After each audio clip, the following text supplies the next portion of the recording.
Greetings, greeting team. Hey, I wanted to take a few minutes and walk you through a video of some of the changes that will be different from the way that we used to do things as we're reopening this Sunday. I wanted to just take and walk you right through the whole process so that you're comfortable with how it's all going to flow and what your role is in that.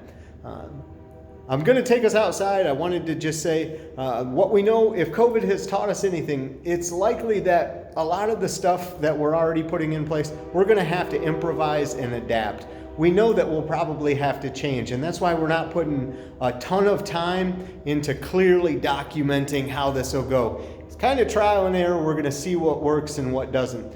The idea, though, is that we will have a single point of entrance, which from the outside is here. These doors will be unlocked and we'll have greeters standing here. This would be the point where we'll be asking people to wear their mask, pull it all the way up. We're not going to be policing the kind of mask, whether it's a face shield or what. We're just going to be asking that people have their masks and that they're on at that point. So we are asking masks are required for entry. These doors, which also used to be used as an entrance, will be locked, and these will be an exit. So we're asking all people to enter through this way. When we come in, we're going to have tables with hand sanitizer and some extra masks in case people need them. So if there's somebody that shows up, wants to come in, don't have a mask, a greeter or somebody else can grab one from a table close by. We can let people know that there's hand sanitizer available and all of that stuff. So as we make our way in towards the sanctuary, what we're going to ask people to do is just move through the common areas without congregating too much. Again, we're not policing people. That's not the environment that we're trying to set up. We're just trying to make the best use of the system that we've designed. So if a family shows up or a person shows up who has kids that need to get checked into the nursery or to River Kids, you can just send them right on straight down there. It will all be checked in by a worker as temperature screenings will be taking place and a questionnaire, and also we'll need signature of consent for children to be taken into the nursery or released over to River Kids.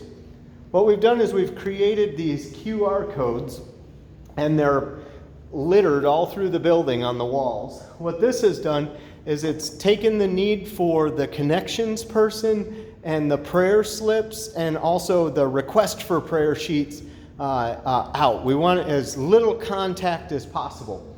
So what people can do is they can take out their smartphone, open the camera, and this will automatically take them to our webpage that has, if this is, would you like to serve? So this is our volunteer application, and in that form, it has the check boxes for the areas where you can get involved and serve.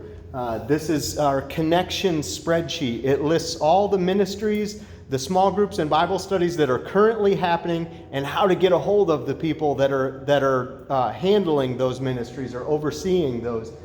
This is our prayer request form, and that goes right to the prayer team. And then this takes a link to the Joy box. So if you want to give online, you can do that. It'll take you right there. For people that don't have a smartphone, there's also a web link on there. So you can let them know if they have any questions about how to get involved or who to talk to about other things. That's all been handled in a non-contact electronic fashion. Many people have asked about this area over here, our least lost lonely corner, where our friends from the mission have had a tendency to congregate. Again, we're not going to police that. We're grateful that they're here. We are going to say, though, that in all common areas, masks must be worn the entire time. So if they want to sit out here during service, they need to wear masks the entire time. Let the safety team be aware of that as well. So as people come in, one of the things that will be different is, and it hasn't fully happened yet, we're working on it, and that's that these chairs will be removed and placed into groups that are 6 feet apart. We will have groups of chairs from 2 to 6, and they'll be random. So the smallest grouping will be 2 and the largest grouping will be 6. As greeters, what we would like for you to do is ask people to sit in a cluster of chairs that it closely fits their group size. So we're going to ask, if you're one person, please don't sit in a 4 or a 6 chair cluster. Save that for maybe a family who would be able to use that.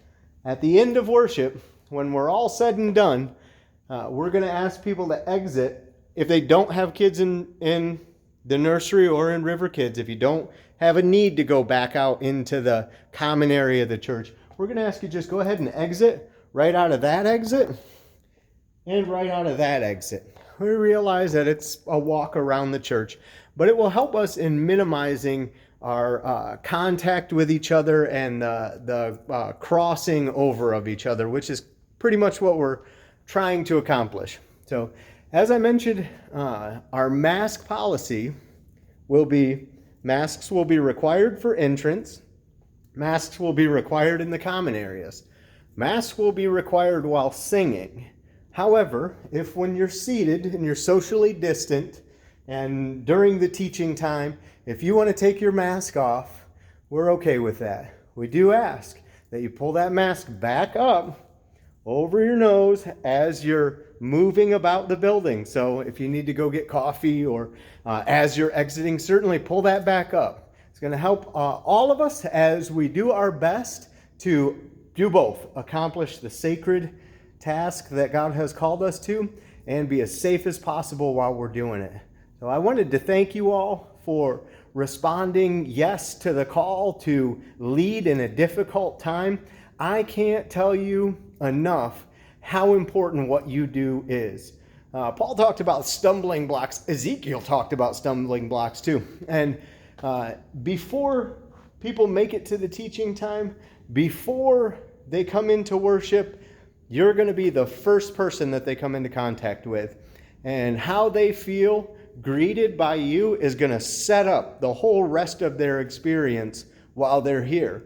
A kind, welcoming presence will do more for them as they enter to help remove barriers. And so I love what Andy Stanley said. We want nothing but the gospel to be offensive to anybody. So we take extra measure. And that's where you come in. And I'm grateful that each one of you are serving. And so thank you for responding and thank you for all you do. And we look forward to serving more and more.